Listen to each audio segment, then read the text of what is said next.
Thank you. Yes. Just one point of clarification. Is it your position that a nonviolent illegal immigrant shouldn't be deported? My position is that we should give people who are peaceful people a path to citizenship. You endorsed that principle for many years, Senator. So no matter how many people come? No, it should be based on whether people have a demonstrable basis to remain in the United States, which is whether they contribute to this country or whether they're a threat to it. I guess we should have all. I guess what you don't understand, threats. And I don't want to. I'm familiar with the Gang of Eight bill. Shut down illegal immigration. We did away with the magnets. We're going to give people a chance who've been here for a long time. Your bill had the exact opposite approach of what this Department of Homeland Security is carrying out. Listen. For 4 years, Biden obliterated the border. 11 million people came in. And the bill I was working on would have prevented that. He took everything we were trying to do to stop illegal immigration, be fair to the ones here, and blew a hole in it, and now we got 11 million more, and you want to give them amnesty. They'll never stop. Senator Grassley. Yeah. The United States is a country based on the rule of law, and it's against the law to enter our country without our permission. And I compliment the chairman for having this hearing and his strong statements and his strong questioning. We all know that our country benefits from legal immigration and entering our country.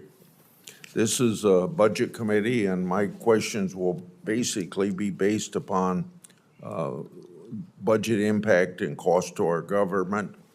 Mr. Wolf, there are some legal limitations that prevent states from completely excluding illegal immigrants from access to some of their government programs. What are those limitations, and what immediate steps, considering those limitations, can the federal government take to minimize the fiscal burden of sanctuary jurisdictions? Yeah, I think when we talk about public benefits, whether they're federal or state benefits, I think, and the chairman, I believe, mentioned this earlier, these are strong magnets of why folks decide to come to the United States illegally. Now, there's a variety of different reasons for them to do so, but if they're able to stay in a jurisdiction that shields them from law enforcement, that provides public benefits, particularly at the state level, but also at the federal level, both need to be looked at, that continues to incentivize those individuals to come and to stay. And so when you look at how to secure the country, it's not only border security, it's a big part of it, but it's also getting at these pull factors, and those public benefits are a big part of that. I think the American people are generous. I think they want to help people that need true help, but to have folks that come here to the country illegally, choose to stay illegally, have no protections under U.S. law, and continue to get public benefits, I think that's where the American people draw the line. Ms. Vaughn, sanctuary jurisdictions frame their policy as squarely a matter of local policy, but we know these policies have both broader public safety and fiscal effects on areas beyond their border. So what are some examples of the cost to both the federal government and the state government caused by sanctuary policies that are often forgotten or overlooked, with emphasis upon forgotten or overlooked? Well, I think too many of the victims of these policies have been forgotten. I named a few of them, but these families are still suffering silently.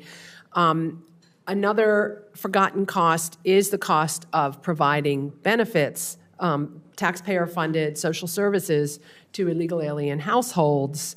And federal law currently allows states to choose to do that if their legislature approves it at enormous costs. And some of those dollars are federal dollars, so all of us as Americans share the cost burden of that arrangement, and Congress can do something about that. But there's also the cost of the erosion of the integrity of our immigration system when individual states and jurisdictions and local jurisdictions can obstruct the enforcement of federal laws that are passed by Congress without consequence. Even though many of these sanctuary policies are clearly in violation of Section 1373 and 1644 of the Immigration Act.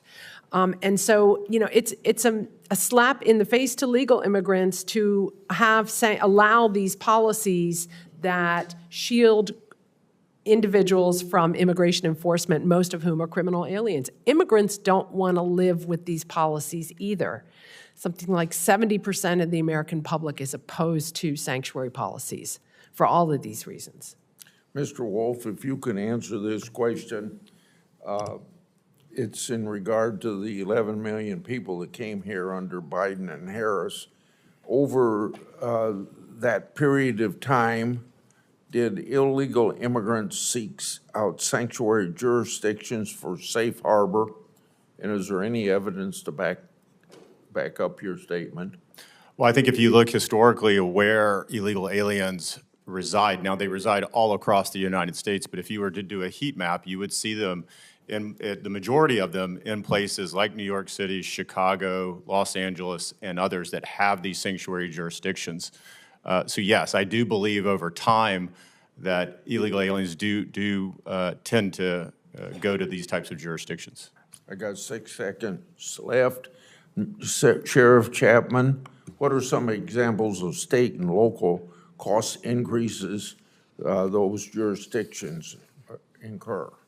Well, I look at the funding that goes to our state and local, the folks that surround us, and folks that do not support, the immigration policies here, and the funding that they get. And I think if that was curtailed, maybe they might look at this a lot more seriously. But it is a cost to us. It's a cost to putting people out there. You're talking about more homicides. What you're talking about, we've had our share locally here, and certainly as the chairman brought up, and we've had them in Loudoun County. And it's a human factor that is really important here. We want to keep our people safe and keep them alive.